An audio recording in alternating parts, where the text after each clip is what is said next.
Hi everyone, welcome back to the channel. Let's discuss statistical tests and their underlying assumptions. We already discussed the statistical test. Let's see why these are required in the first place.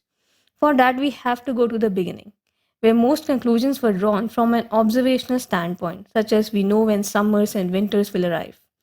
But sometimes the conclusions drawn were contradictory. For example, one observation said that sales are going up, and the other said that they are going down.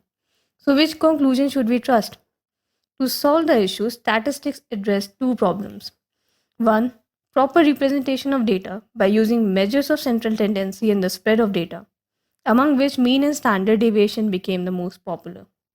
The second problem was that each sample taken from the same population showed different means. So, how can we say that the difference in mean obtained on the treated sample is because of the treatment itself and not because a different sample has been taken? For that, statistical tests were created. At the core of these tests, three steps were taken. One, to hypothesize that treated and untreated samples have same means, categorizing it as null hypothesis. Two, finding the probability of getting the data or say the difference in mean if the null hypothesis is true, that is finding the p-value.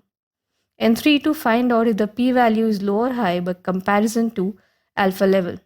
At the end, null hypothesis was rejected only if the p-value is low, and it was accepted then that the difference in means is due to the treatment. But underlying these statistical tests are some assumptions. Assumption 1 is independence of observations. That is, every data value should be independent of each other. It kind of ensures the randomness in data collection. Suppose I'm measuring the test scores of two different schools. To collect the data, I should take a student from each class randomly.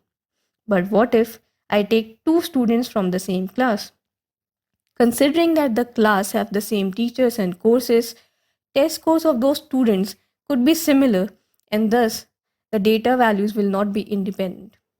Another scenario can be that I'm collecting the data multiple times from the same person and I'm considering that as a different observations. Assumption 2 is normality.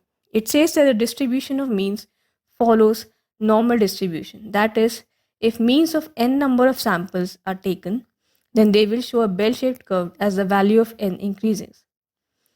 To demonstrate, if I take 10 samples and calculate their means and plot the means on a graph, then it will tend to show a normal distribution curve.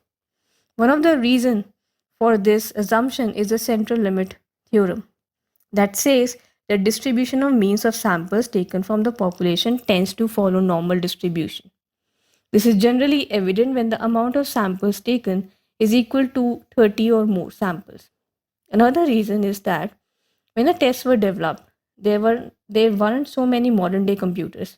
So for easier calculations, normal distribution came in more handy. Therefore, many commonly used statistical tests and their corresponding tables are based on normal distribution. Assumption 3 is homogeneity of variance, that is, variance of two different groups should be similar.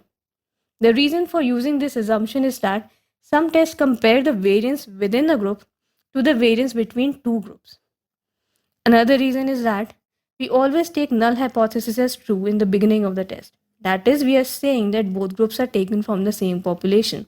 If it is proven, then can we actually say that the two groups are actually from the same population, considering that their variance differ? The statistical tests that are based on these assumptions are termed as parametric tests. But these assumptions does not always hold true. Therefore, statistical tests were formed that don't need these assumptions and are called non-parametric tests. So, students t-test that we have discussed is a parametric test that require these assumptions to be valid. And if these assumptions are not valid, then students t-test can be replaced by Wilcoxon's rank sum test. That's it for today. Thanks for watching. If you learned something from this video, please like, share and subscribe the channel.